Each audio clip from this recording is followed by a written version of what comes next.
Hey fam, welcome back to the Red Star. So we are back again with another video and आज हम cover करने वाले हैं जो अभी रिसेंटली इंसिडेंट हुआ बाबा सिद्दीकी वाला। तो देशभक्त ने Yeah. वीडियो निकाली है who killed Baba Siddiqui, Lawrence Bishnoi versus Salman, angle और डिस्ट्रैक्शन। क्योंकि मुझे भी लग रहा है कि जो सलमान खान वाला ये एंगल है लॉरेंस बिश्नोई वाला, ये डिस्ट्रैक्शन Mm-hmm. हो सकती है। रीज़न बीइंग मुझे लग रहा है क्योंकि बहुत सारी चीज़ें हो सकती हैं एंड दाऊद का कनेक्शन भी कह रहे हैं कि मतलब बहुत चीज़ें हैं कि बाबा सिद्दीकी का दाऊद के साथ कनेक्शन था। तो बहुत सारे रीजंस हैं। बाकी देशभक्त का क्या कहना है वो देखते हैं। लेट्स बिगिन और देखते हैं वीडियो कैसी है। बॉलीवुड में आजकल 90 के गानों का रीमिक्स और 90s के मूवी का रीमेक बहुत पॉपुलर है। जब नए आइडियाज नहीं होंगे तो वही घुसे पिटे फॉर्मूले पर आप वापस चले जाओगे। लेकिन उसी के साथ साथ लगता है मुंबई शहर भी 90s के दशक में फिर से फिसलना चाहता है। सड़कें तो वैसी हैं, ट्रैफिक का हाल भी वही है, बस अंडरवर्ल्ड गैंग वॉर्स की कमी रह गई थी। वही 90s की गंदगी जिसे बहुत मेहनत से मुंबई से बाहर निकाला गया था, लगता है वो वापस शहर पे दस्तक दे रही है। बीते शनिवार रात को जिस तरीके से फॉरवर्ड मिनिस्टर, मुस्लिम लीडर, बॉलीवुड नेटवर्कर बाबा सिद्दीकी को मार डाला गया, वो 90s के स्टाइल ऑफ एग्जीक्यूशन से मिलता जुलता था। बिना किसी पुलिस या बिना किसी कोर्ट के खौफ के यह असैसिनेशन किया गया। क्राइम ब्रांच ने कुछ प्यादों को अरेस्ट जरूर किया है जिन्होंने ट्रिगर दबाया, लेकिन सवाल यह उठता है कि एक प्रोमिनेंट नेता को इस तरीके से मारने का प्लान किसने बनाया, किसने फंड किया और क्यों? लॉरेंस बिश्नोई और सलमान खान का ये जो कनेक्शन बताया जाता है इस किलिंग से, क्या वो सच में है? जेल में बैठा बैठा बिश्नोई क्या सच में एक इंटरनेशनल सिंडिकेट चला रहा है? कौन उसे चलाने दे रहा है, क्यों? और क्या बाबा राम रहीम के बाद हम देखेंगे बिश्नोई को भी पैरोल मिलते हुए?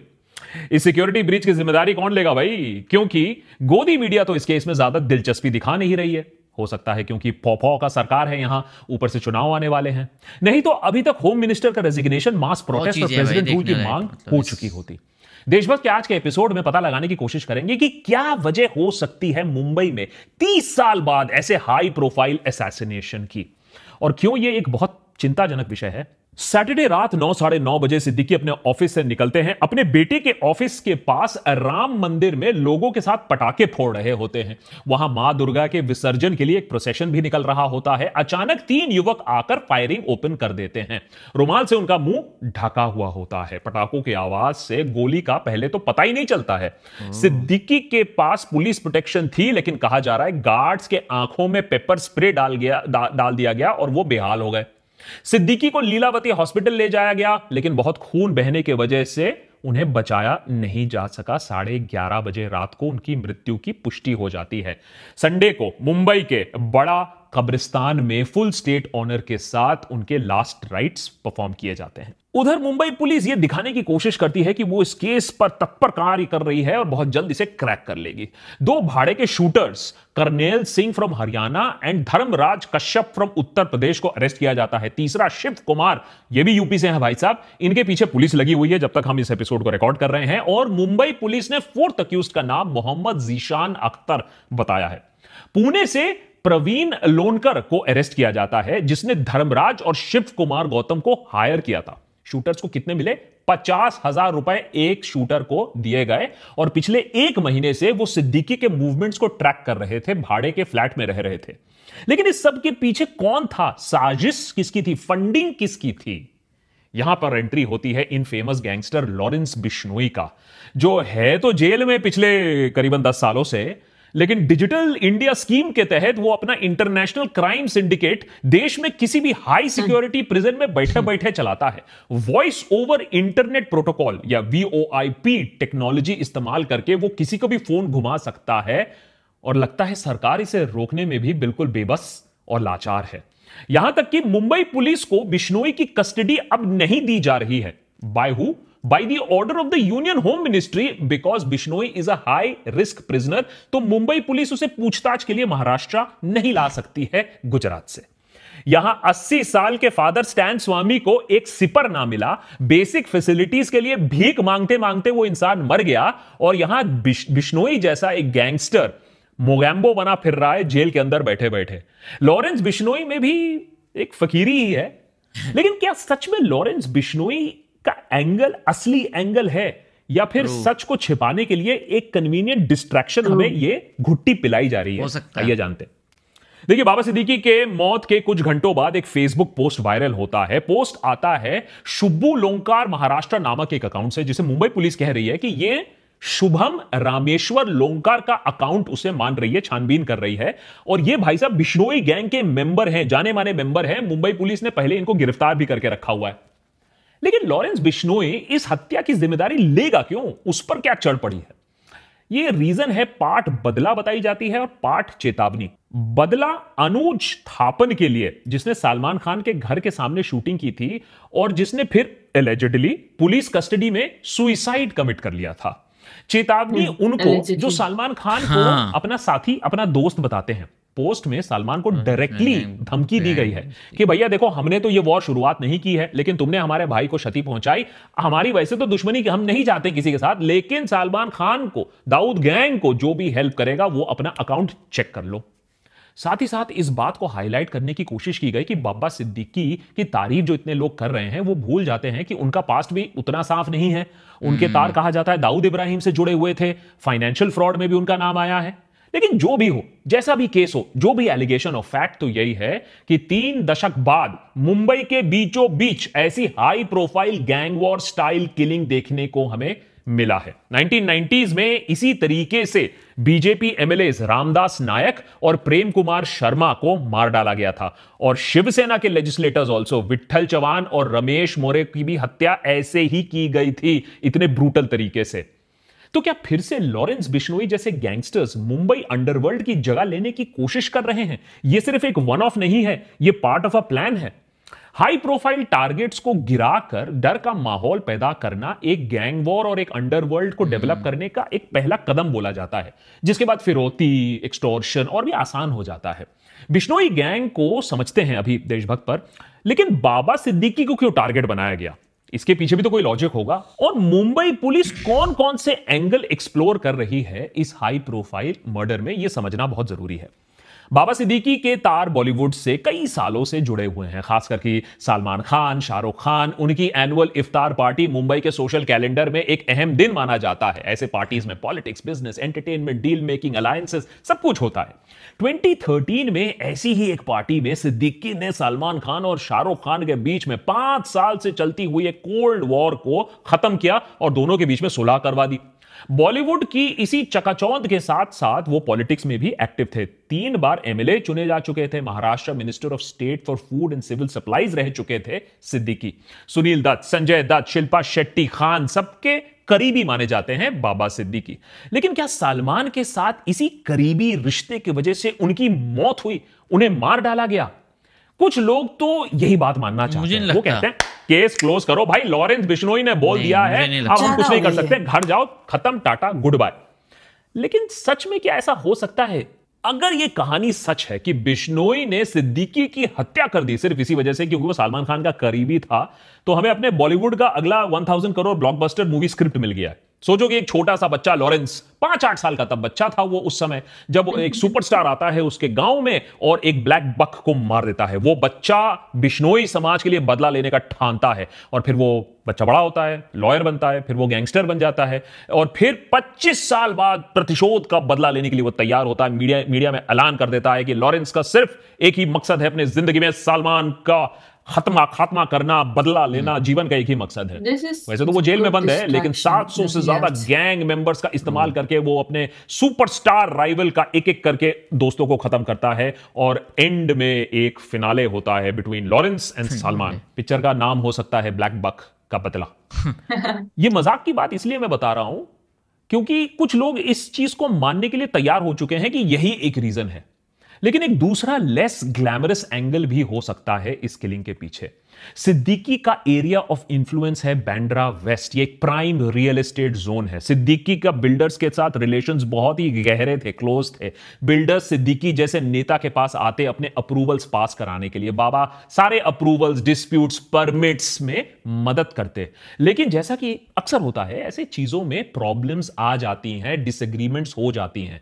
सिद्दीकी पर आरोप यह है कि उन्होंने डूबियस डील्स में रोल प्ले किया है in the past. Political power को फाइनेंशियल गेन्स के लिए इस्तेमाल किया है। बिल्डर लॉबी को पॉलिटिकल पावर रिटेन करने के लिए इस्तेमाल किया है। 2018 में ईडी ने बाबा सिद्दीकी के करीबन 500 करोड़ के एसेट सीज कर लिए। एलिगेशन यह था कि as chairman of the Maharashtra housing and area development authority या MHADA से 2004 तक सिद्दीकी ने पिरामिड डेवलपर्स को बेनिफिट किया स्लम रिहैबिलिटेशन प्रोजेक्ट के सिलसिले में। ओवरऑल इसको बोला जाता है 2000 करोड़ से ज्यादा का स्कैम था। अब यह बात भी सामने आ रही है कि नए स्लम रिहैबिलिटेशन अथॉरिटी या एसआरए रीडेवलपमेंट प्रोजेक्ट में भी प्रॉब्लम्स आई हैं। सिद्दीकी की मौत से इसके कोई कुछ ना कुछ तार जरूर जुड़े हुए हैं, खास करके जब यह बात सामने आ रही है कि सिद्दीकी के बेटे जीशान भी इस मैटर को उठा रहे थे, लाउडली बात कर रहे थे इन चीजों के बारे में। मुंबई पुलिस ने इस बात के भी संकेत दिए हैं कि शूटर्स को बाबा सिद्दीकी और जीशान दोनों को मारने के इंस्ट्रक्शंस दिए गए थे। ये एंगल लॉरेंस बिश्नोई के प्रतिशोध वाले फॉर्मूले या बदले वाले फॉर्मूले से ज्यादा रियल लगता है, ज्यादा प्रैक्टिकल लगता है।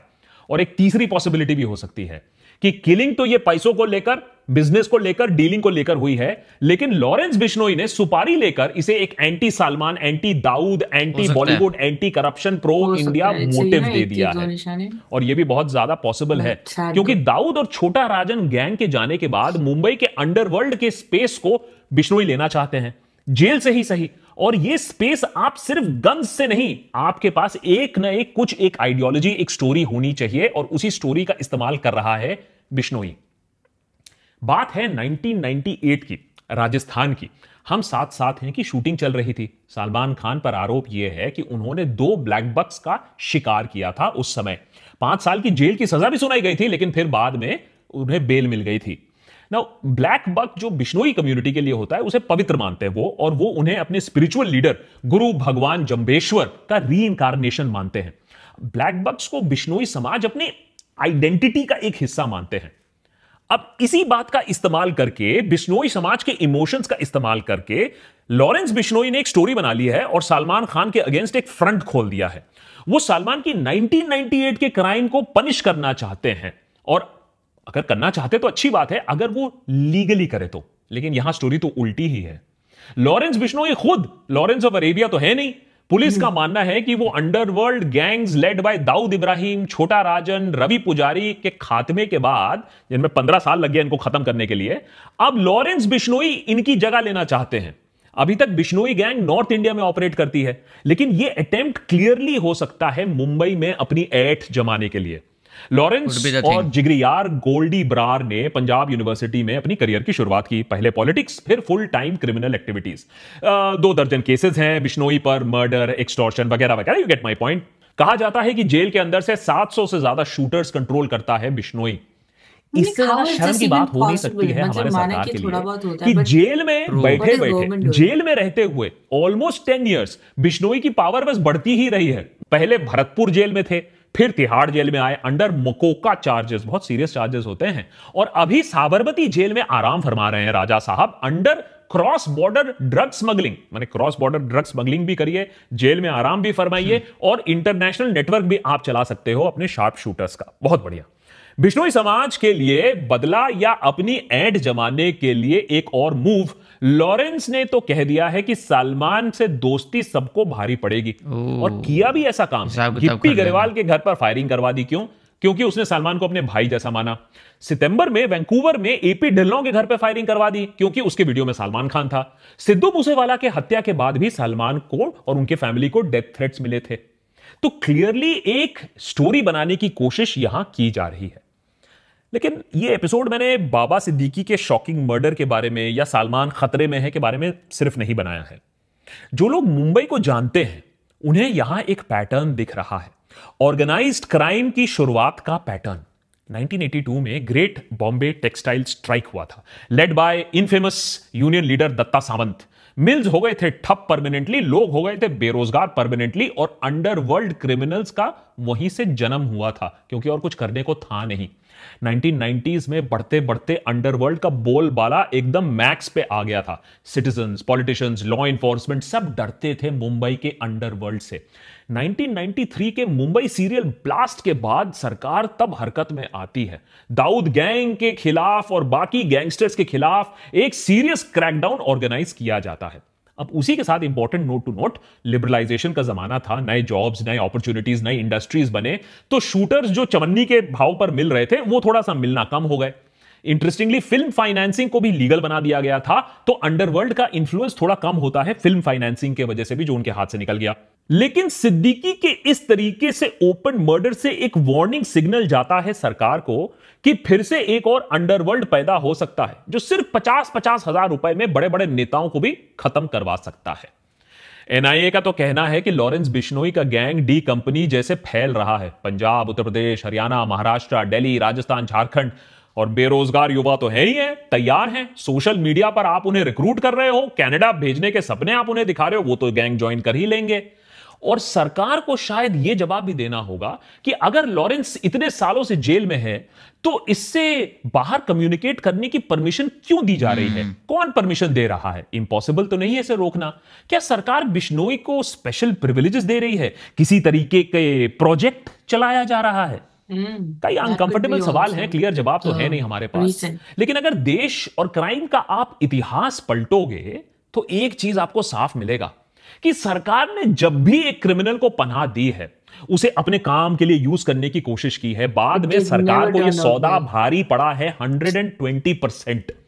फैसला सरकार को करना है कि मैक्सिमम सिटी मुंबई बनाना है ओपन फॉर बिजनेस, या मुंबई गैंगवॉर सिटी बनाना है जहां किसी को भी टपका दिया जा सकता है ओनली फॉर ₹50,000।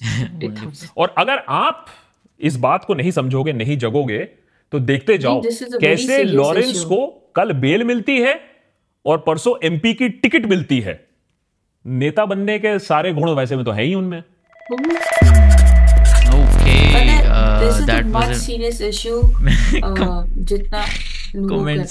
कमेंट्स में लिखा हुआ है भाई ऑलरेडी, भाई वर्क फ्रॉम होम नहीं, work from jail tick mark, and ऐसे लिखा हुआ है भाई RIP देशभक्त in advance and next target देशभक्त होने वाला है। मतलब लोगों को इतना वो हो गया कि कोई भी अगर लॉरेंस के अगेंस्ट कुछ बोलता है या लॉरेंस के अगेंस्ट कोई वीडियो आती है, मतलब वही बात है ना कि मतलब एक डर का माहौल है। बट हाँ डेफिनेटली मुझे ऐसा लगता है कि लॉरेंस वाला एंगल कई बार ऐसा होता है ना कि आप कुछ कर दो और उस चीज़ का मतलब वो लॉरेंस बिश्नोई वाला एंगल आ जाएगा, तो वो है ना कि भाई काम भी हो जाएगा एंड कोई सामने भी नहीं आएगा। तो हम ये कह सकते हैं कि हो सकता है रियल रीज़न कुड बी कि वो जो रियल एस्टेट वाला एंगल है वो भी हो सकता है, क्योंकि रियल एस्टेट में मैंने देखा है भाई बहुत चीज़ें होती हैं एंड भाई जहाँ पैसों की बात आती है वहाँ तो भाई जान की क्या ही वैल्यू है। तो वी डोंट नो कि एक्चुअल सीन क्या है, बट जो भी है भाई जो मर्डर सीन है एक ढंग से ट्रूथ रिवील हो कि प्रॉपर पता लगे कि हो क्या है, अदरवाइज भाई क्या बाकी भाई मैं देशभक्त बोलूँगा, देशभक्त के लिए भाई बढ़िया भाई, मतलब देशभक्त ने चाहे कुछ भी कर लो आप, चाहे कुछ भी लिख लो कमेंट्स में देशभक्त के लिए, बट उन्होंने वीडियो निकाली है तो बढ़िया video, well deserve video. Yes yes yes. बाकी अच्छी थी वीडियो, मज़ा आया देखने में and well detailed researched video. So आप बताओ आपको कैसे लगी वीडियो ना, आपके लिए आपको क्या लगता है कि क्या एंगल है, what is the actual angle, कि सिर्फ सलमान खान से नज़दीकियाँ थी उनकी इसलिए यही हुआ, या अनदर रीजंस, या कुछ और रीजन है जो कि हाँ लोगों ने, अगर आपने कुछ पढ़ा हो कहीं से और देखा हो तो जरूर शेयर करना हमारे साथ। बाकी बने रहना चैनल के साथ, आएंगे नई वीडियो के साथ। टिल देन अपना ध्यान रखो and just remember one thing, you have to grind, take care, bye bye.